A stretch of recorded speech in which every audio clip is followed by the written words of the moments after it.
Hello everyone, I'm Garland Marie Di Sardenia, registered nurse and a registered midwife, head nurse of Neonatal Intensive Care Unit.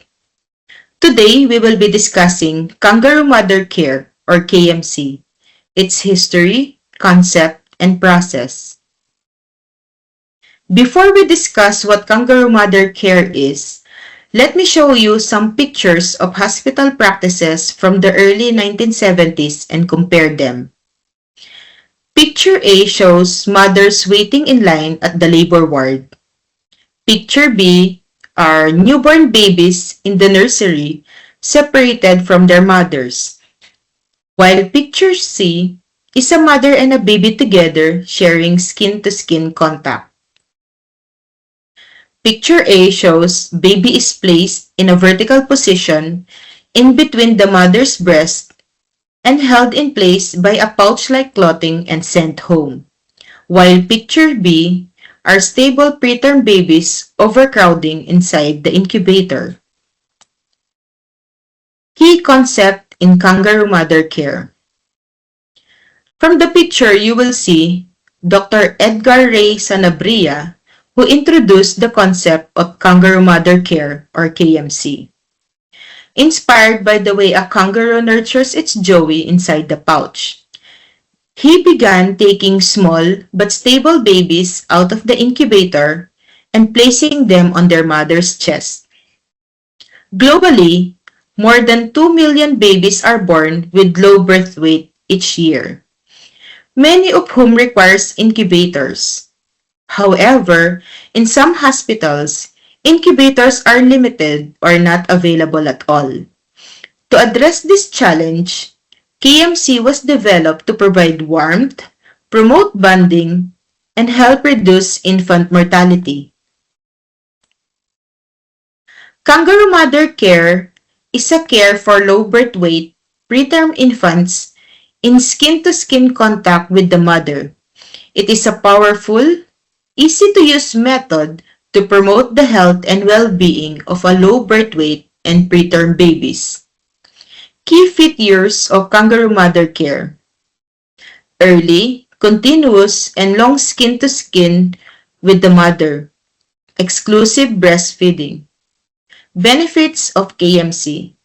Warmth to the newborn. Infection prevention. And early discharge. History of KMC. In 1978 to 1996, from practice to science. Risk of death among low birth weight due to infection is reduced by 50%. Less hospital-acquired infection. Breastfeeding rates are higher post-discharge. Mortality after discharge, the same as those not receiving KMC at home. Adequate growth, especially heart circumference. Mothers more sensitive and responsive to their newborns and vice versa. KMC families scored higher in environmental scores. 1999 to present, Dr. Jose Fabella Memorial Hospital was invited to send 2 delegates to Colombia to train in KMC. KMC program was born and raised in the hospital's medical community. The program was institutionalized in year 2000. The local evolution of KMC. You will see pictures here of babies in incubator. Incubator care for stable low birth weight in early 2000 in Dr. Fabella Memorial Hospital. Stable low birth weight in KMC position and adapting to KMC while on breastfeeding.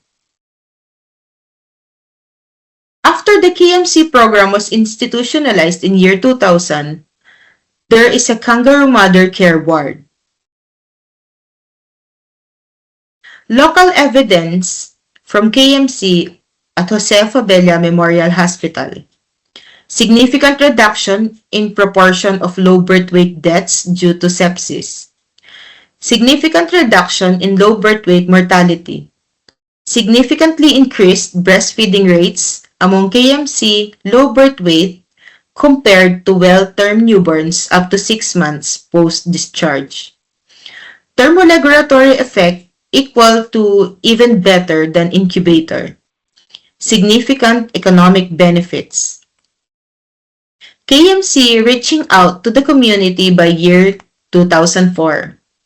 Pilot in the community of Manila.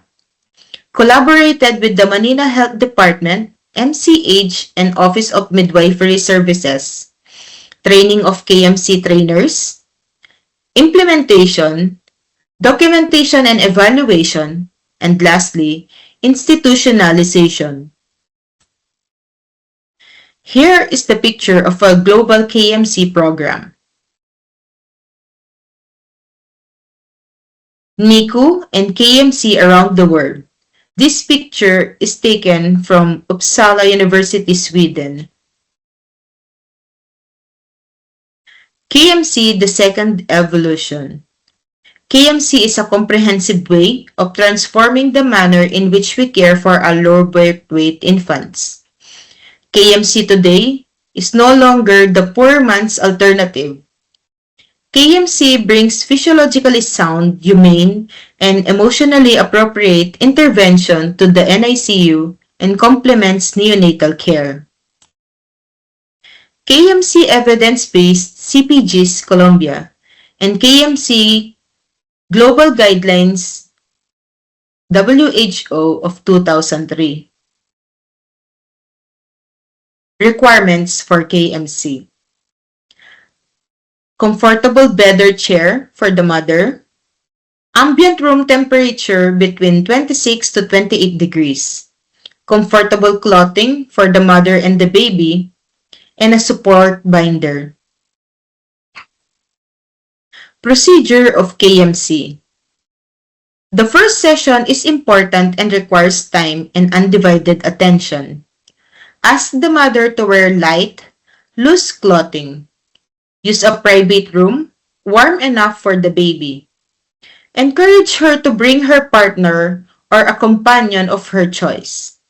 Lastly, while the mother holds her newborn, describe and demonstrate each step of KMC and then let her practice in your presence. Essential components of kangaroo mother care. First, kangaroo position. Second, kangaroo feeding strategy. Third, kangaroo early discharge policy. And lastly, ambulatory kangaroo care. Kangaroo mother care methods. Standardized and protocol-based system of caring for the preterm and or low birth weight, which includes kangaroo position, breastfeeding. Mother and family assumes responsibility for the care of the low birth weight. Fulfilling the essential needs of the low birth weight or preterm newborn. Warmth, nutrition, protection, and stimulation. Kangaroo position. Place the baby between the mother's breast in an upright position in skin-to-skin contact. The head turned to one side, slightly extended. Hips and arms should be flexed. This slightly extended position keeps the airway open and allows eye-to-eye contact between the mother and her baby. The baby's abdomen should be somewhere at the level of the mother's abdomen. Secure the baby with a binder using an expandable shirt or clothing. Duration and length of KMC. Duration of each session should last as long as possible, but not less than 1 hour at any time. KMC should be continued till the baby reaches around 40 weeks of gestation or weight of 2,500 grams. Ensure the baby is clean and dry. Monitor the baby for warmth and regular breathing. Feeding during KMC. First, breastfeeding. As soon as the baby shows signs of readiness for breastfeeding by moving the tongue and the mouth and interest in sucking, help the mother to get into a breastfeeding position that ensures good attachment. Second, alternative feeding methods. Baby can also be fed express breast milk by cup, dropper, syringe, or tube feeding. Breastfeeding the low birth weight and development of feeding cues or reflexes. Here you will see pictures of babies during breastfeeding showing signs of hunger cues. Monitoring growth. Weight gain for breastfed infants should be around 15 grams per kilogram per day. Measure the head circumference weekly. Head circumference should be increased by 0.5 cm to 1 cm per week. Here is the picture of a brain development at various age of gestation. At 12 weeks, 19 weeks, 22 weeks, 26 weeks, and 35 weeks. Kangaroo mother care allows the development of the immature brain in less stressful environment. It prepares the family for the care of this frail infant. Providing kangaroo mother care or KMC and ensuring successful breastfeeding for premature infant requires a multidisciplinary effort between healthcare staff and families, and it is highly time-dependent. Early discharge criteria. The baby's general health is good and there is no concurrent disease such as apnea or infection. Feeding well and is exclusively or predominantly breastfed. Steadily gaining weight with temperature is stable in KMC position. Key messages. All clinically stable low birth weight or babies with less than 2,500 grams of weight or preterm babies are eligible for KMC. KMC session should last for as long as possible, but not less than 1 hour. Frequent monitoring of the newborn should be ensured. Father or other family members can also provide KMC. KMC should be continued at home after discharge. KMC is a special way of caring for low birth weight babies. It fosters their health and well-being by promoting effective thermal control, breastfeeding, infection prevention, and bonding. Kangaroo Mother Care Intervention or KMCI. It's a series of steps that are applied thoroughly and systematically following the Kangaroo Mother Care Methods or KMCM. It includes KMC method, early discharge, and ambulatory KMC.